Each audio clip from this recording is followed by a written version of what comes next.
Assalamualaikum warahmatullahi wabarakatuh. Kali ini saya akan memaparkan hasil tugas akhir wawancara dan observasi kepada pasien yang mengalami cedera otak, yaitu stroke ringan akibat adanya penyakit kolesterol dan diabetes. Sebelumnya perkenalkan, nama saya Nora Syamalia dari kelas 2F, Fakultas Psikologi, Universitas Muhammadiyah Profesor Dr. Angka UHK. Langsung saja ke pembahasan. Apa itu stroke? Stroke merupakan suatu defisit atau gangguan fungsi pada sistem saraf yang terjadi secara mendadak yang disebabkan oleh adanya gangguan peredaran darah di otak. Stroke merupakan suatu defisit atau gangguan fungsi pada sistem saraf yang terjadi secara mendadak yang disebabkan oleh adanya gangguan peredaran darah di otak. Gangguan peredaran darah di otak dapat berupa tersumbatnya pembuluh darah otak atau penjadi pembuluh darah di otak. Otak yang seharusnya mendapat pasokan zat makanan dan oksigen menjadi terganggu. Karena adanya kekurangan pasokan oksigen ke otak akan menimbulkan kematian sel saraf atau neuron. Kondisi ini menyebabkan area tubuh yang dikendalikan oleh area otak itu rusak, tidak dapat berfungsi dengan baik. Gangguan pada fungsi otak ini akan memunculkan gejala stroke. Selanjutnya, hasil studi kasus. Pada laporan studi kasus biopsikologi ini, saya menganalisis berdasarkan data dari wawancara dan observasi yang telah saya ambil dari seorang wanita lansia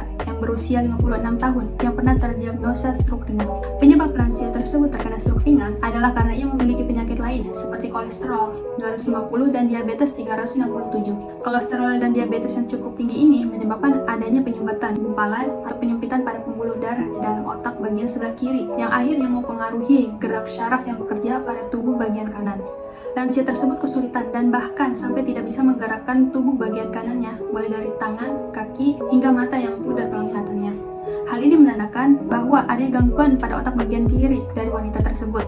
Wanita lansia tersebut terdiagnosa memiliki gangguan pada otak bagian lobus frontalis, yang mana salah satu fungsinya adalah kemampuan dalam mengatur gerakan tubuh. Selain itu juga ada gangguan pada bagian lobus temporalis yang memiliki peran dalam daya penyimpanan ingatan baru, yang mana pada lansia tersebut kesulitan untuk menyimpan memori baru. Selanjutnya adanya gangguan pada otak bagian lobus parietalis, yang mana memiliki peran penting dalam kemampuan motorik halus seperti melukis dan menulis. Lansia tersebut tidak dapat menggerakkan bagian tubuhnya mulai dari tangan hingga kaki pada bagian sebelah kanannya.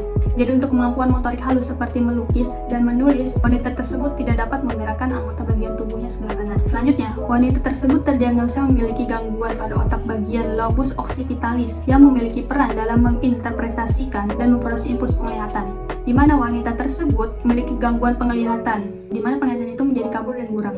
Yang terakhir, juga memiliki gangguan pada bagian lobus limbik, di mana lobus limbik ini memiliki fungsi dalam mengatur emosi pada wanita tersebut, yang mana ia setelah mengalami stroke ringan, ia lebih cepat untuk merasa sensitif atau tersinggung dengan perkataan orang lain.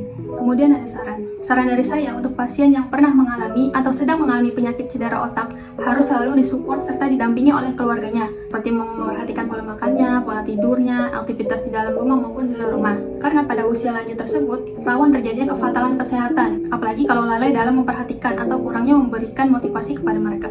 Sekian pemaparan dari saya, semoga ilmunya bermanfaat. Terima kasih. Assalamualaikum warahmatullahi wabarakatuh.